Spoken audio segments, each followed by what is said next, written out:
Welcome to the Snazzy Sage Podcast. I'm Dr. Kerry, your host and coach. Each week, I chat with remarkable guests who are thriving in their next chapter with confidence, purpose, and style. Because the next chapter isn't about age, it's all about attitude. Let's dive in. Today, I'd like to welcome my guest, my good friend, Rebecca Gormley, who is the definition of reinvention. Rebecca is a yacht chef, yacht broker, a queen entrepreneur that's launched Bex, and many other amazingly cool things. Welcome, Rebecca. Thank you, Dr. Kerry. It's great to have you here. I was so excited to bring you on the podcast to share your story of what you've gone through with your career and how you've reinvented yourself. So could you please tell us a little bit more about your story? Sure. I grew up in Philadelphia, and after all the really harsh winters living up north, I always wanted to move south to warmer weather. And so I found myself in Fort Lauderdale, Florida. Absolutely love it here the last 21 years. And just kind of by chance, I got into the yachting world from meeting other people. I went on a boat for 6 months. I thought I was only going to do it for the 6 months. And 20 years later, I'm still doing it. So along the way, I just really wanted something more all natural for my skin, being exposed to the sun and the salt and the sea. So I just started kind of tinkering with different things in my cabinets, all natural products, and lo and behold, came up with something that actually really, really works. I started making gifts for people and they wanted more, and it just snowballed from there. And the Bex products, they're amazing. You can use them on your hair, on your lips, for dogs' paws. Can you tell us a little bit more about your product line? Sure. It's 100% all natural. I call it a different type of skin food. It's very minimal ingredients, and that was really important to me because everything on the customer shelves has like 20, maybe 50 ingredients.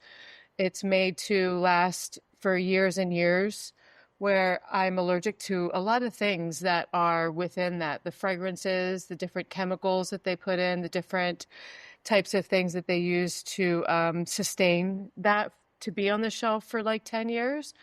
None of it's really natural. So I just really wanted to find something that worked for me. And then I realized that everyone else was kind of like coming through this renaissance of going back to, old school natural products.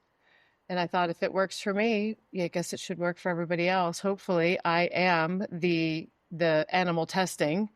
My skin is very sensitive. So anything that I do, I test on myself first for at least 6 months. And so it really starts off with the basics: coconut oil, beeswax, sweet almond oil, and a few other all natural things in there.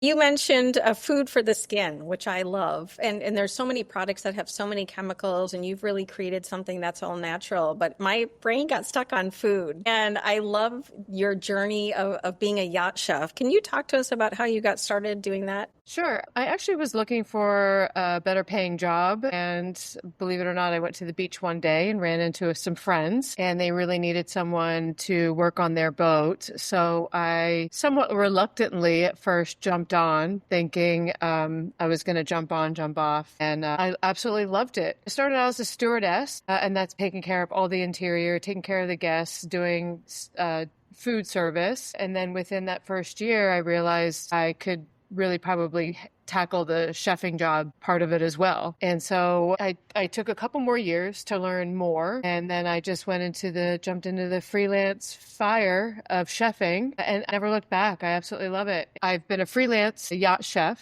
for the last 18 years and full-time, which a lot of people don't do full-time. I've backed off a little bit because I have so many entrepreneurial things going on, but I love it. I love the mix of everything. I love the travel, and I love really meeting new people and seeing different places. And everywhere I go, I bring my product line with me. I introduce it to different businesses when I have time. I sell my product in the Bahamas now, and I'm in 10 stores in Florida. That's fantastic. Now, I'm a Bravo fan, and I love Below Deck. And I have to ask you, any of that real? Is that what life is like on a yacht, from what you've seen? On the yachts I choose to work on, if it was like a below deck scene on any of the boats that I worked on, I would finish my position and probably not come back. but a lot of it is not realistic, unfortunately. But, it's Bravo, so they want the drama and they want the action. There are a few things, I must say, that do definitely touch upon. It's kind of like a guilty pleasure sometimes when I watch it, because you kind of get to pick apart some things, and some things are quite realistic. But, a lot of it is just for. So the next thing I wanted to talk about was your transition to become a yacht broker.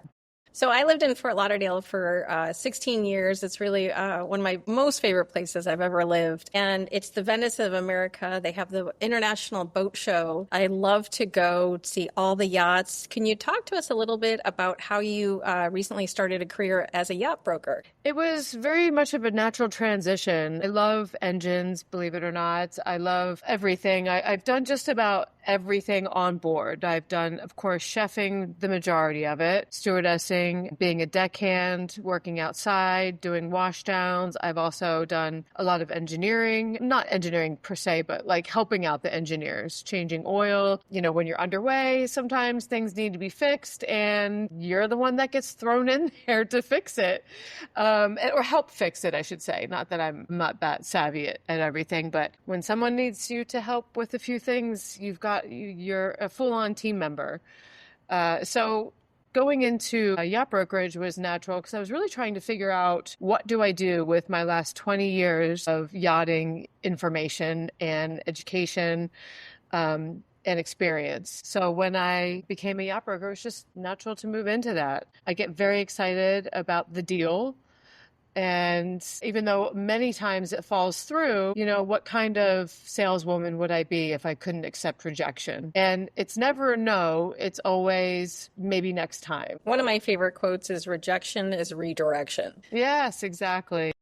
Rebecca, how do you view aging? I welcome it. I feel more confident now than I ever have. I'm very blessed to also have grown up with amazing grandmothers who were very young at their older age. They had great positive outlooks. I really believe that your attitude shines through above all. And when you have a really great attitude and you really learn how to radiate your confidence and your calmness, that it shines through. So no matter what age you are, you can easily take down your age just by your attitude. And attitude is so important, and confidence is something that we work on continually through life. And it's amazing that you've been able to find it and really embrace it in this third chapter of your life. I love waking up and not knowing what the day is going to bring. The most well planned out day doesn't always work out that way. And so you have to learn how to pivot and shift and keep moving. When I review my day and I go through everything that I accomplished, sometimes we don't give ourselves enough credit, and I'm very, very at fault at doing that. But you've got to celebrate all the little wins along the way. There's some days I feel like I didn't get much done, but when I really review my day at the end of the night, I'm like, wow, that was really a lot. And that's so true. I know, I've grown up to kind of beat myself up, and I didn't do this and I didn't do that. So what I've started to do at night is I celebrate 5 wins. What are 5 things that I did today? And maybe it's take a shower. I took my dog for a walk, or I wrote a book. It could be something small or big. But, I think you're articulating pivoting and resilience. So how do we move when something doesn't go our way and shift very quickly, which just takes a high level of emotional intelligence that, some days for me, I struggle. But if you're able to really work on that resilience muscle and move on, so many more good things will come, and you can move past those bad things and be ready to find the joy in future situations. Yeah, I like your wordage. What did you say, rejection? Rejection is redirection. Yes, and sometimes rejection is protection. Sometimes things don't work out, but it's actually really working out for you. You just don't see it right there and then. And so sometimes when I go to bed, I'm like, that was a really great day. What's going to happen tomorrow? You don't know. And to live in uncertainty is scary or it's exciting. And it all depends on how you want to view it. And yes, life can be scary, but it really can open up a whole new door for you. Sometimes it's not no. Sometimes it's just not right now. Rebecca, what would you tell your younger self? Any advice? Definitely be more confident. I think I was confident, but in a different way. definitely more confident now in trusting my thoughts, my feelings, my intuition. I think we all have a developed intuition. I think what really develops is your confidence to listen to it. And that's what we can really work on. And how do you work on that? You just make a decision and you go with it.